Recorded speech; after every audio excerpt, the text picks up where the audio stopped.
Welcome to AI Podcast, your podcast for real estate resources and independent living strategies for the disability community. Today, in this episode, we will be talking about the Architectural Barrier Act and why and how you should buy a pre-designed ADA floor plan. But please make sure you stay to the very end for additional resources and potential giveaways. Hi, I'm Angela Fox, your host for AI Podcast, blogger, author, and entrepreneur for the disabled home buyer. Why? Because accessibility is home.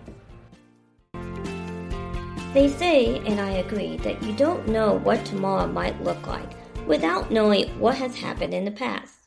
The history of accessible housing for the disability community has been a piecemeal approach and oftentimes misleading to what is covered and what is not.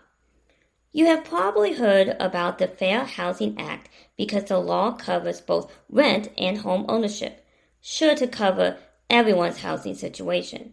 You also might have heard about the Americans with Disabilities Act, ADA, and the term ADA compliant in housing. But have you heard about the Architectural Barrier Act? You should, because it is the grandfather for every accessible dwelling for the disability community. The Architectural Barrier Act, or ABA, was passed in 1968 with the sole focus on making federal buildings and its leasing buildings barrier-free. Barrier-free only, though, not accessible in a way that we may think of it today. I think most of us in the disability community consider accessibility is all-encompassing, not based on dwelling being a federal building and providing only accessible aspect to portions that may be open to the public. That is exactly what the ABA is focused on in 1968 and even today. Preventing barriers to accessibility and nothing more. It has no intention of making the building accessible to the extent that you may see if you live there as a home or if you happen to work there as a federal employee. Other laws have addressed other aspects of accessibility in housing, for the most part. But don't dismiss the ABA as a minor blimp in history until you know the ABA's own history that goes about almost a decade earlier.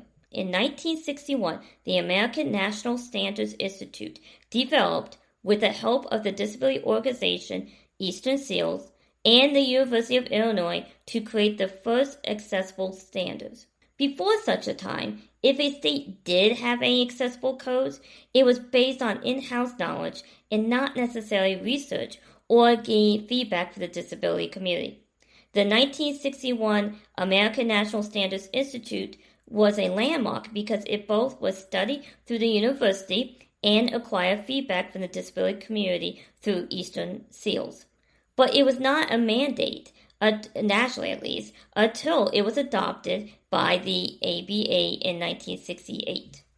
The ABA is important not just because it provided the first national standards and made federal buildings barrier-free, but it also caused a cascade effect. It allowed people with disabilities a physical presence in federal buildings. Imagine that for a moment. You may be paying taxes and you can't get into a federal building if you need to talk to someone in there. That's mind-blowing to feel that at that time, people with disabilities couldn't even get into federal buildings. So that alone is a historical, civil rights movement, but I also believe that without having a physical presence in federal buildings, that the 1973 Rehabilitation Act would not have been created. And the Rehabilitation Act, what it does allow, even today, says that the federal program is not just a building. So if you can imagine, if you need any sort of assistance, that now you could get into the federal building, and then things have to be accessible to allow you to do that. So if you're hearing impaired or visually impaired, you need to be able to have the same kind of information about federal programs and be able to communicate to the federal government. So the 1973 Rehabilitation Act, what I call Rehab Act, did allow that. But it also has a direct link to accessibility as far as buildings, because if a federal agency contracts a program to be run by a private sector company, that company in 1973 was required to make the building accessible and provide the same accessibilities to implement the program. So that really was the very first time, even before the Fair Housing Act. Because the Fair Housing Act, it was around that same decade, but it wasn't until 1988, and I talk about that in one of my podcasts episodes. It wasn't until 1988 that disabilities was included in Fair Housing Act. So the Rehab Act really was the ability to make something in the private sector, even if it's just commercial buildings, accessible if they were running a federal program, if they were a contractor. But in addition to that, I think there's even more reasoning to celebrate with the ABA as far as what it had done. In a blog post I wrote last year, the longest non-violent protest that occupied a federal building was people with disabilities. So back in the mid-1970s, the Rehab Act had been made into law a few years earlier, but guess what? There was no regulations that were given out to allow other federal agencies running programs or contractors what they need to do. It's just like, you need to do it. And if you can imagine, guess what happened? Things were not getting done. Programs were not being accessible in the mid-1970s. So there was supposed to be a one-day sort of protest nationwide to make this happen in front of all these federal agencies. Well, that was the intent, and as I say in my blog post, what ended up happening is in San Francisco, they were protesting, which was an agency that was called the Welfare Agency or something to that effect. But basically, this federal agency during that time has all what we consider entitlement programs. And entitlement programs are just another fancy way of saying social programs, right? Food stamps, a few other things. And at that time, they were all those programs were in one agency. And so these individuals out in San Francisco thought being outside of the building was not enough for one day. So they went in. And guess what? They could go into this federal building because the ABA made it accessible. The programs that they are running may not be accessible to everybody, but they could get into the building. And for 28 days, I love it. My disability community sat there demanding regulations be given by other federal agencies knew how to make things accessible. And a fun fact, and I think it's also a cascade effect, is it's really important to know that I forgot to mention. Yes, I mentioned that there are entitlement social programs, but also in that federal agency was HUD. Well, it wasn't called HUD at that time, right? Because it was just another program in this welfare agency. But can you imagine having people with disabilities chaining their wheelchairs, occupying that building in San Francisco for 28 days? You cannot tell me that did not have an impact on what we now know as HUD, the Housing Urban Development Supervises the Fair Housing Act.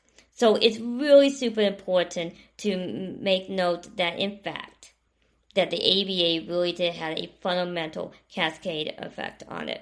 Now, knowing that the ABA was the grandfather of some of the more well-known accessible law is not just a mere intrigue. And now a quick break from our sponsor. So as you can see and also hearing me, I am sitting on my back deck and I have my grill. I love being out in my back deck. I hate when I forget something and I have to wheel back into the house, particularly my cell phone. However, I'm excited to announce that another disabled-owned business, Cush Pocket, has come up with a solution by creating this fabulous wheelchair bag. I love this bag and have been a proud customer since almost the very beginning. Why do I like it? 1, it's huge. 2, it comes in multiple colors. But 3, you can put it anywhere on the base of your wheelchair. How does that happen? It's attached to the flap and it has little Velcro. You put it directly underneath your cushion of your wheelchair. And the Velcro and the weight of your body ensures that this fabulous push pocket bag, it certainly will not move. I personally have two directly in front of me, and it hides behind my legs, and I love that because it's so much more convenient. Trust me, you will never forget anything ever again. So as you can see down below, I have a direct link for Push Pocket, and if you use my code Angela Fox, you will get $1 off. And not only will you get a fabulous bag, but you'll also support two disabled-owned businesses, Push Pocket and my business, Horizontal Houses. Check it out. Because it's important to know what is and is not covered. And by knowing that, you should be able to know that the fight isn't over. Yes, we have the Fair Housing Act, but it only, and I talked about this in my other episodes, it only covers buildings with 4 or more units. So basically, apartments and condos. Doesn't necessarily cover townhomes unless there is an elevator involved in that. And that gets tricky as well.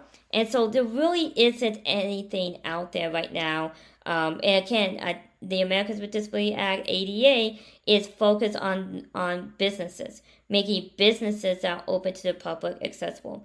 Or if there is housing development being built through federal or state funds. But that's not private sector. So when I talk about private sector housing, I'm talking about, somebody wanting to make some money and they're either flipping a house or they're a landlord and they want to build houses, or an architect or something like that. So that's what I mean by private sector. I mean that in no way is there a government support other than maybe your local city enforcing zoning codes. That's what I mean by private sector. So the Fair Housing Act is really limiting private sector exposure to buildings with 4 or more units, so condos, apartments, not single family homes, not buildings with just 2 or 3 dwellings, and not townhomes. So thinking about that, there is a need to keep fighting that fight. That while the ABA really has done a wonderful job in creating these other laws, it's just not enough. But others know that. Others have formulated grassroots campaigns that focus on small systemic changes with a wide range of focus. And one program that I was honored to be part of was called Raise the Roof program.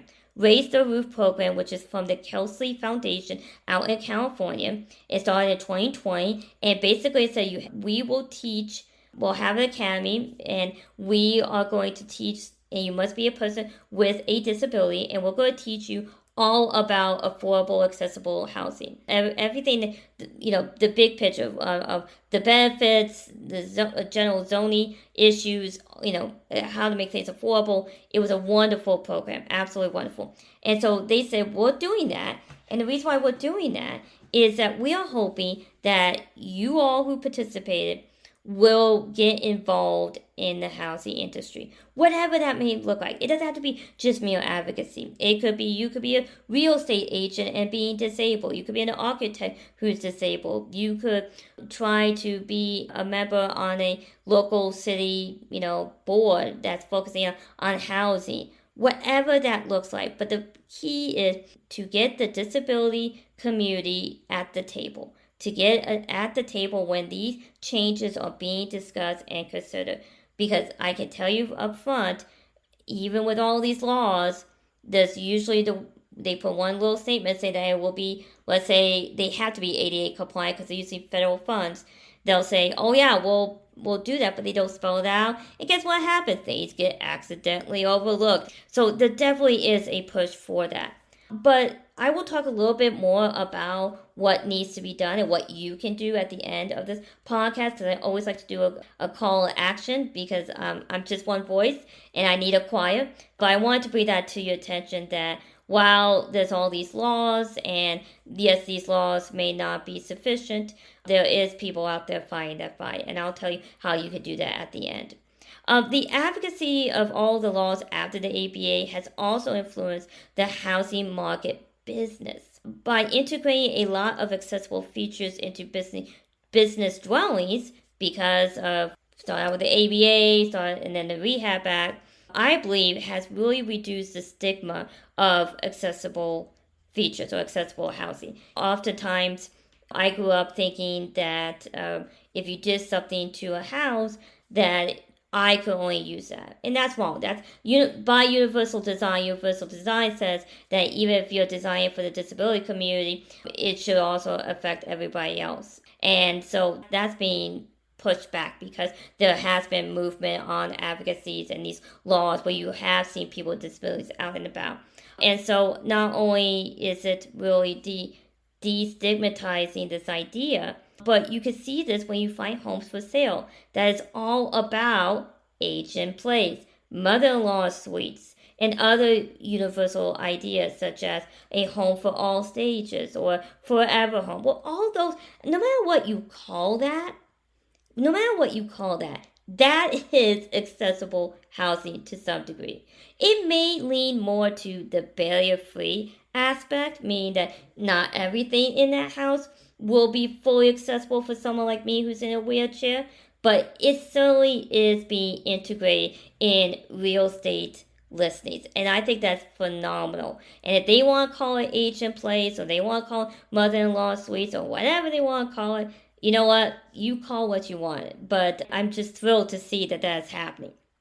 Now, also thing that I have seen that's happening is you can Google, and this is so awesome. You can Google and find pre-designed ADA floor plans. Now, you may not think that's a big deal, but growing up in the 80s and 90s and even 2000s, again, there was not this idea that people with disabilities will want to purchase a home and build it to be ADA compliant or change the house to be ADA compliant.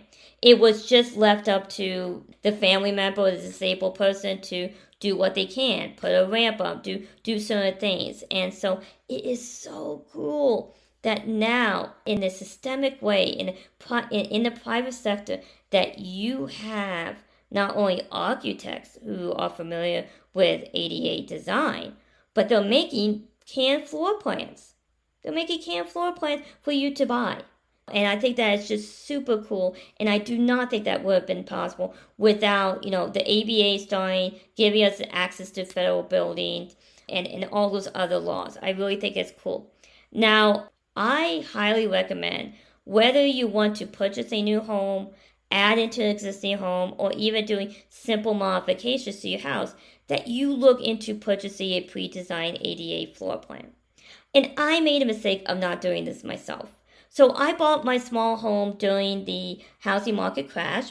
And boy, even though I'm a lawyer, I like to consider myself an intelligent human being. And knowing that there are biases out there, I really struggled. And I ended up buying a book called My Blue Front Door. My Blue Front Door is on Amazon. It's also on my website, horizontalhouses.com. And My Blue Front Door is just, it tells my story, but more importantly, it's a how to buy and modify a home with a physical mobility impairment for the working class. Like, what do you do if you don't fit squarely in all these social programs because, you're not at the poverty line? So I wrote this book, but even though I talk about all the things that I probably took for granted, well, apparently I didn't learn my lesson because 5 years later, I attended, when I bought my small home, I bought it because one, it needed to be fixed up, and I was not about to pay for the additional cost of a turnkey ready home if I had to redo it anyways.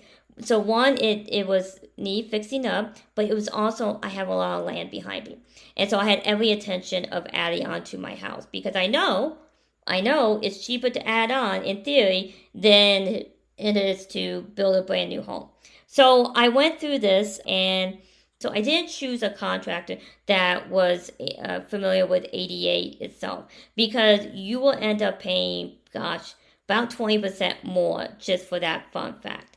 And one thing I do talk about in my book and other podcasts is that even if you get a contractor or architect that's familiar with ADA, they know the code, and they know, for example, that a countertop needs to be only 36 inches, no higher than 36 inches. But what happens if you need it higher than that or whatever? They're not very well versed on taking that code and modifying it to meet your individual disability needs. And really, that's what you really need. So why do that? Why struggle through that and pay 20% more where maybe you could do some of your own research and help guide the contractor to what your needs are? Because at the end of the day, do you really need it to be ADA compliant? No, these age-in-place places are not ADA compliant. That's probably the reason why they don't use that terminology. But guess what? Elderly people who may need to use a wheelchair from time to time or full time, it'll be accessible. So I don't recommend using a contractor. However, you will run into hurdles as I did. And I found that even when I kind of talked through with them what I wanted, I end up getting estimations that really were not reflective of what I really needed overall. And that's because they could visualize it, right? They could have, contractors are humans, right? Most of us are visual learners, so they could visualize it. And I also didn't know what could or could not be done myself. And so I decided to pivot, and I paid $4,000 to an architect who was well versed in ADA design or universal design, and to make me a floor plan and also give me a itemized list of costs for when I had an estimation. Then, when I had a contractor come to give me an estimation, I have floor plan to show them exactly what I wanted in a visual way, and I had an unbiased cost analysis in my back pocket.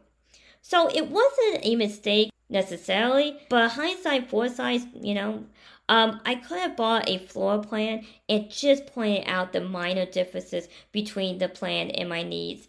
And it probably saved me $1,000 to $2,000 in the process. There you have it. Please don't do what I say, not what I did, right? And you can literally, and I mentioned this before, but I just think it's so cool. You can literally just Google or use Amazon to buy a book with ADA floor plans for purchase. If you don't find what you needed, try searching universal design, and I guarantee you're going to come up with lots of options. Outside of Amazon, you will likely run into plans that are associated with architect firms. Avoid any that require you to enter your information.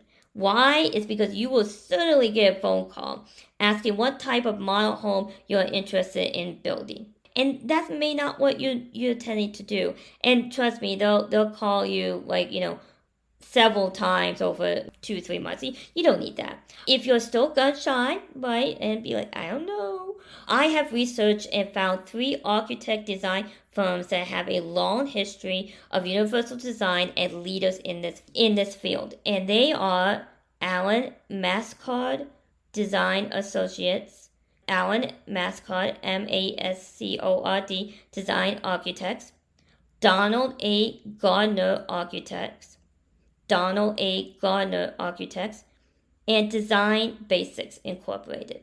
I will be writing a blog, and I will have the names and direct links if you want to visit my website at Horizontal Houses to get that blog post and get those links. Well, what type of ADA design floor plan should you be purchasing? Well, that depends on your needs and what you're going to do to your house. If you are planning on changing the inside of your home, pay attention to the square footage of your house and make sure that matches as best as you can to the ADA floor plan square footage that you buy. Because it will be very confusing for anybody else to really be able to implement that if the square footage is not pretty close. If you are looking to add on or not, you also can look into floor plans that say for example, a mother-in-law suite. That certainly is a good idea to look for those type of floor plans. You can also look into floor plans, particularly if you're looking to add on. You can also look into what's called accessory dwelling units, ADU. I hope I'm saying that right.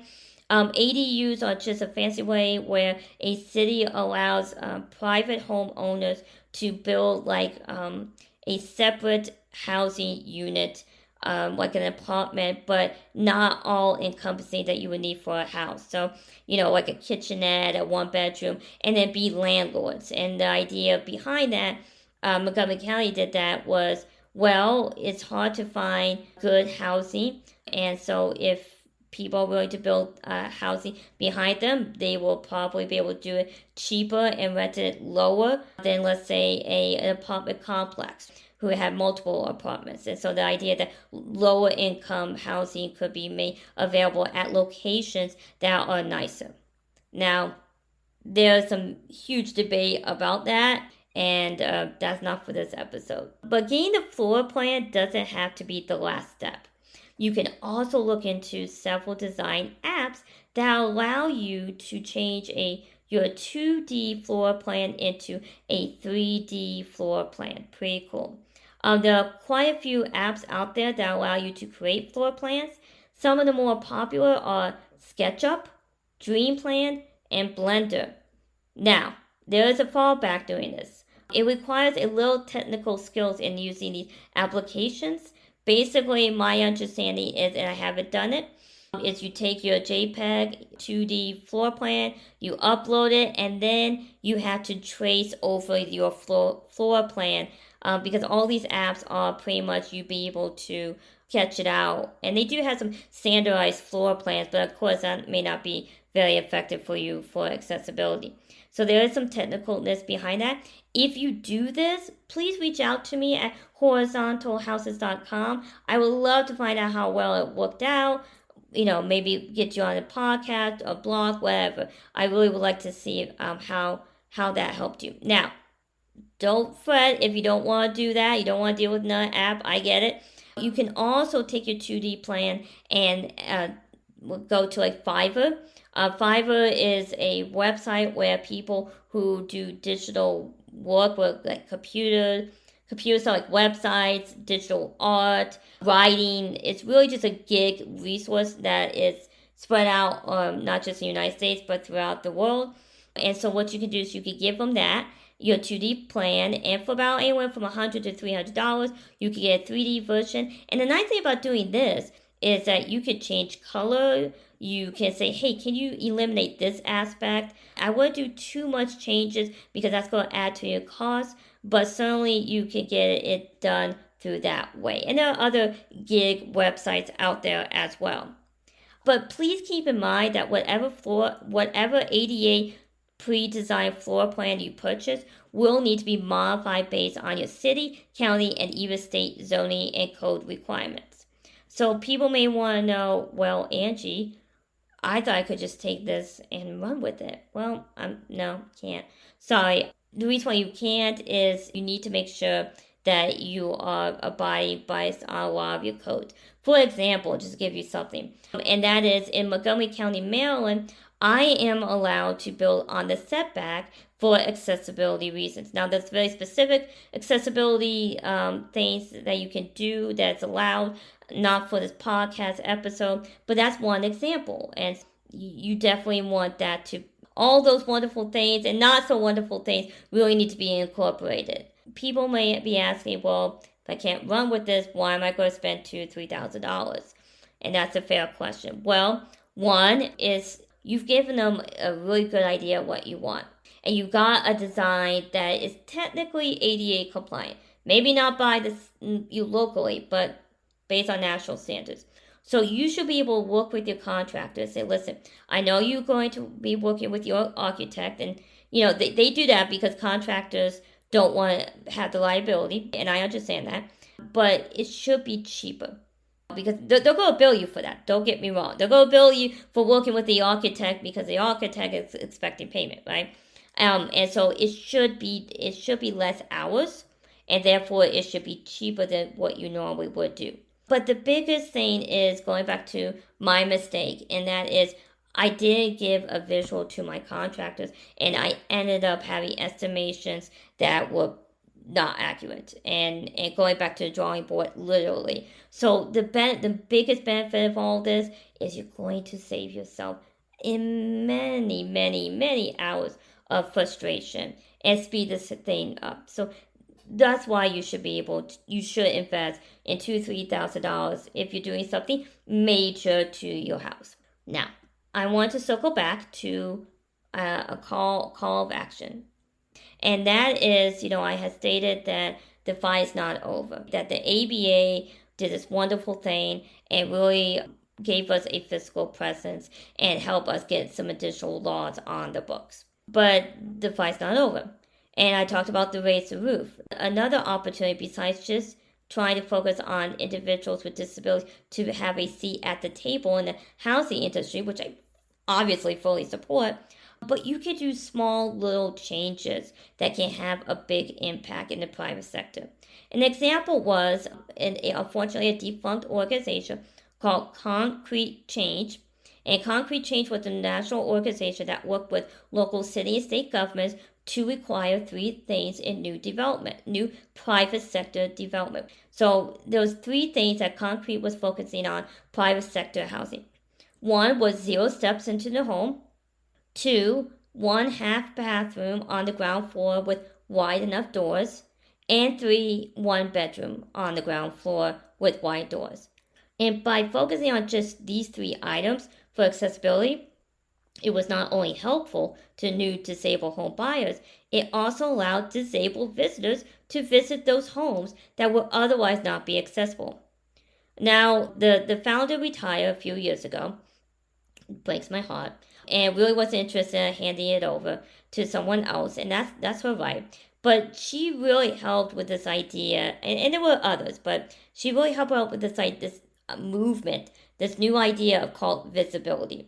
And visibility is basically this idea that you're not just going to, when you're building new homes, yes, you need to focus on what the potential home buyer may want in the house, but you also need to look at what's going to happen in the community. What interaction is that home buyer going to have with the community that the house is located in? Meaning visitors, i.e. visibility visitors. And so you really need to make sure that someone like me, who's in a wheelchair, can go and see her friend at his or her house. And the only way we do that is by really pivoting this idea that no, you do not have to have everything accessible. I mean, it will already there with age-in-place and mother-in-law suites. But you need to look beyond just the homeowner. You need to think about that the disability community is active in the community and would like to visit their friends and families in their homes. And that will also help us in buying a new home. Because when I bought my home, I had to put a driveway and a sidewalk ramp to get into my home. Okay, I could live in my home for over a month. So it really does impact focusing on visibility. So this is your call to action.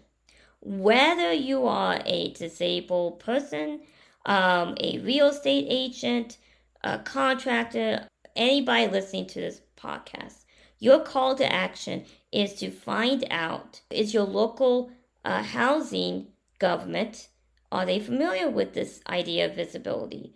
What are the zoning codes? Is that possible to incorporate? You can reach out to your local independent living center and other disability organizations to find out what advocacy or changes for the private sector are they doing for housing. If they're not doing anything for private sector housing, whether it's for a disability organization or another housing advocacy, you need to pitch them why that's important. How that, like the ABA, will cause a cascade effect. That is your call to action. Because I'm just one voice and we need a choir. So let me know how that goes and please reach out to me. I would like to leave you on one last thing. Not only is the month of August the anniversary of the Architectural Barrier Act, but also there is the Senior Citizens Day worldwide. Therefore, I have created a free handout about age-in-place and smart technology. On the handout, you will have 3 must-read articles for you to review. So stay tuned to figure out how you can access this free handout on my website. Thank you so much much for listening to this episode on Accessibility is Home podcast. Now, before you leave, please write down my website at www.horizontalhouses.com. Horizontalhouses.com is your hub if you are a potential disabled home buyer, or if you have a home yourself and you need to modify it. On horizontalhouses.com, it will provide you with my blog articles with the latest news information in real estate as well as its accessibility. But more importantly than even my blog, which I think is fabulous, is a direct link to my book, My Blue Front Door. My Blue Front Door book is sold on Amazon, and it is the only book on Amazon exclusively written for the working class disabled home buyer. Yes, so if you are an individual that is working and you want to figure out how do you shop for a home, how do you work with your real estate agent, what kind of financial resources are out there that you might qualify despite having an income, or what do you do once you do have your home for modifying. All of that on My Blue Front Door book is sold on Amazon, and it's for any individual that might meet those qualifications. Now, before you leave, please, if you are on social media and you like this episode, please like with me, whatever you may be. I'm on Facebook, Instagram, and Twitter. So look for Accessibility is Home, and that is my account. All that information on social media, how to contact me, is on horizontalhouses.com. And last but not least, if you are a real estate agent, a flipper, a contractor, a housing developer, or a nonprofit, or even a bank, all focused on housing, and you have no idea how to incorporate the disability community, the largest minority in the United States, please give me a call. That information is also found on horizontalhouses.com, and I'll be more than happy to introduce you to consulting opportunities where I can tell you what type of houses are more easily accessible, what do you need to put, how do you market for accessibility, as well as if you're interested in having me on as for a speaking engagement. If you have a panel or anything like that, please remember to include disabilities in that conversation for housing, even if it's not me. So please reach out at www.horizontalhouses.com. And remember, by all means, accessibility is home.